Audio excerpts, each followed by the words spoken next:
in school they were saying, oh, this communists are going to take over the country. 8 years they got this whatever it is, and pretty soon they'll be in and run the country without even going to war. They'll infiltrate this and this. And I thought, God, I told one of my friends, gotta go because fight the communists because they're going to be taking over the country in 8 years. And I enlisted in the Marine Corps in 1965. We left on ship, went over there to Okinawa for 2 months, guerrilla warfare training, getting ready for Vietnam. I went to Vietnam, so I was gone for 1.5 years. And just when I was getting ready to come home, some of my friends said, boy, Charlie, it's not the same country as you left 2 years ago, 1.5 years ago. He said, there's protests all over and they're calling you killers and all that. I said, really? I didn't, because nothing like that was going on. And all of a sudden, bang, just like that in '67, it started really picking up.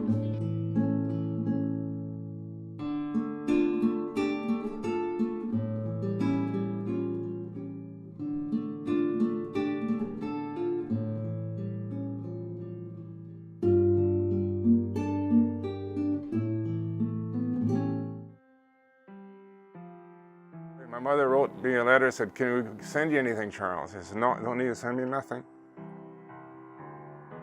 Because I can't do nothing with anything. We got no place to go. We get all we want to eat here. And I said, send me a bunch of fizzies and send a lot of Kool-Aid, because the kids like Kool-Aid and they're easy to carry.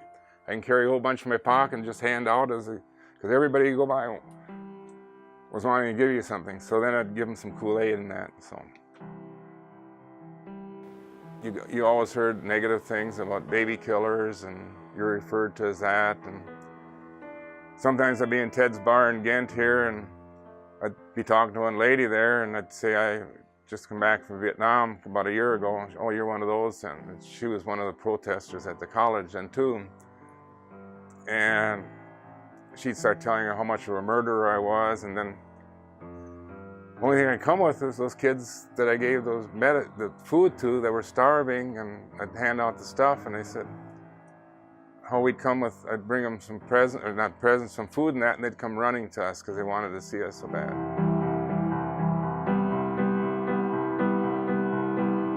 Every day of my life since I come back from Vietnam, I thought about Vietnam. If there's been some days, there hasn't been very many, but Vietnam's always come in my mind, like something reminds me of Vietnam, like I'm relaxing a little bit, and I'm thinking about those kids that I gave Kool-Aid to, and some other things, or sitting with my buddies at night in a fighting hole that I didn't even know. And then finally I seen in Leatherneck magazine, that's a magazine for the Marines, they were taking some trips back. So I went back with them.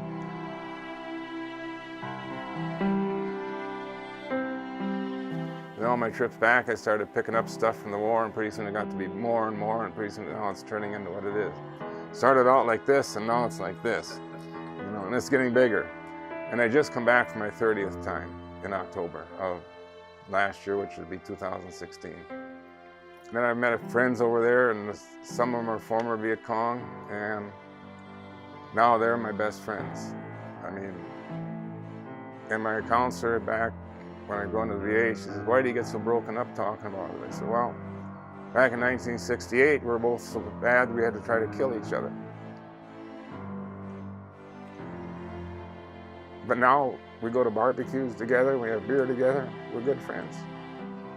But we're supposed to be so bad we had to kill each other back then.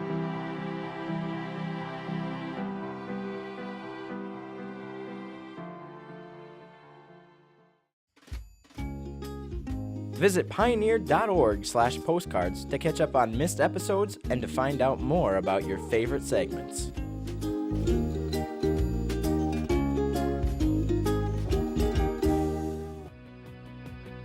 This program on Pioneer Public Television is funded by the Minnesota Arts and Cultural Heritage Fund with money from the vote of the people of Minnesota on November 4th, 2008. Additional support provided by Mark and Margaret Yakel-Julien in honor of Shalom Hill Farm, a nonprofit rural education retreat center in a beautiful prairie setting near Windham in southwestern Minnesota. ShalomHillFarm.org. Live Wide Open, a regional movement that encourages people to make a great life for themselves in west central Minnesota. More at livewideopen.com. Alexandria, Minnesota, a year-round destination with hundreds of lakes, trails, and attractions for memorable vacations and events. More information at explorealex.com.